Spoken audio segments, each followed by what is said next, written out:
What's up guys? Welcome sa panibagong araw ng buhay ko!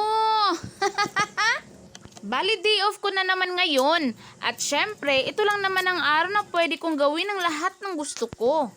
Pagkatapos nga naming sumamba ay naglaba ako pag uwi. At pagkatapos ko maglaba, ayan na nag-almusal na kaming dalawa. At ayan na nga ho guys, ang ulam namin ay kinilaw. Gawa ng nakita namin si Auntie Joby. At syempre bumili kami ng balig 50 pesos para may pang-ulam kami sa umagang ito. Alam niyo pa guys na halos 2 oras ho ako naghihintay nitong aking asawa.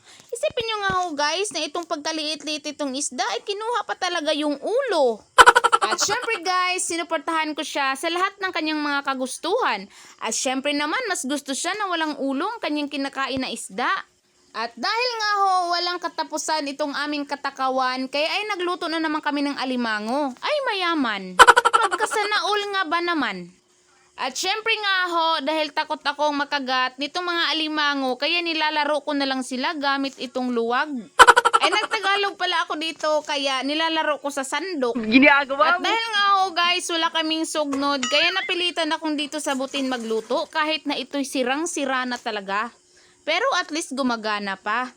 Narealize ko nga pala na sobrang pangit ng suot ko dahil kitang-kita ang aking kaluluwa. Kaya nagbihis ako nitong damit ng aking asawa. Naghiwa-hiwa na nga ako dito ng mga lamas. At syempre nilagay ko na dito sa ating tubig na pinapakulo. Sobra ko namang problema dito. Gawa ng gusto ko nga ho talagang tanggalan ng tali ang mga alimango. Kaso lang natatakot ako baka kagatin ako. Sobrang pagpapasalamat ko nga ho pala sa aking biyanan dahil wala pong katapusan ng kanyang pagbibigay ng alimango. Nahihiya na talaga kami sa'yo. Ay, ang ui, umiyak. At dahil malinis na nga ho itong alimango, kaya hinugasan ko na lang ito ng 2 beses. Nagdadalawang isip nga ho pala ako diyan, gawa ng naaawa ako sa alimango. Akalain niyo buhay pa tapos ako ang pumatay doon pa talaga sa kalaha. Ay kawawa naman. Sa mga alimango na to, patawarin niyo ako. Naglilibog na nga ho pala ako diyan, gawa ng hindi ko naman alam anong klaseng luto ito. At syempre may kasama pang tali yan. Hindi ko kasi alam na may dala pala kagabi yung aking asawa. Kaya hindi ako nakabili ng mga ricados para dito. At dahil nga ho, sobrang putik ng aming daan, kaya hindi na kami nakabili ng mga ricados. At dahil malapit na akong maluto itong alimango, kaya hinahalo-halo ko. At pagkatapos nga nun guys, ay nilipat ko na ito dito sa isang lagayan. Gawa ng magagisa ako ng luya. At kahit nga hindi pa ito tapos lutuin, ay naaamoy ko na ang sobrang bango.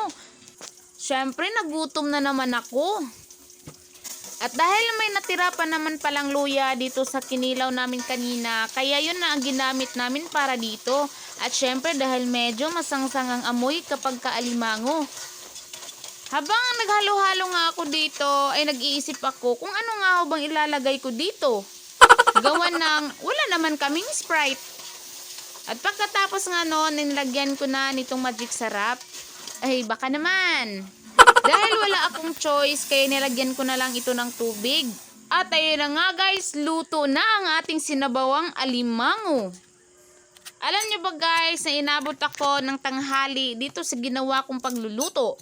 Kaya yan, sobrang gutom ang aking asawa, kaya siya ay nauuna ng kumain.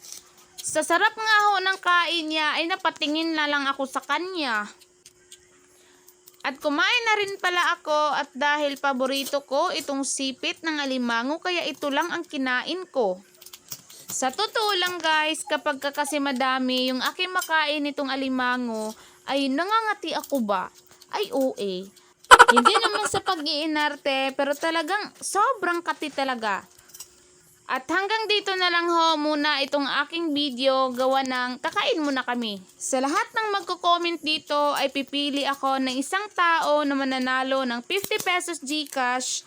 Basta i-share nyo lang at panuorin itong video. Maraming salamat sa panonood. Sa susunod na race day na naman ha! Ha ha ha!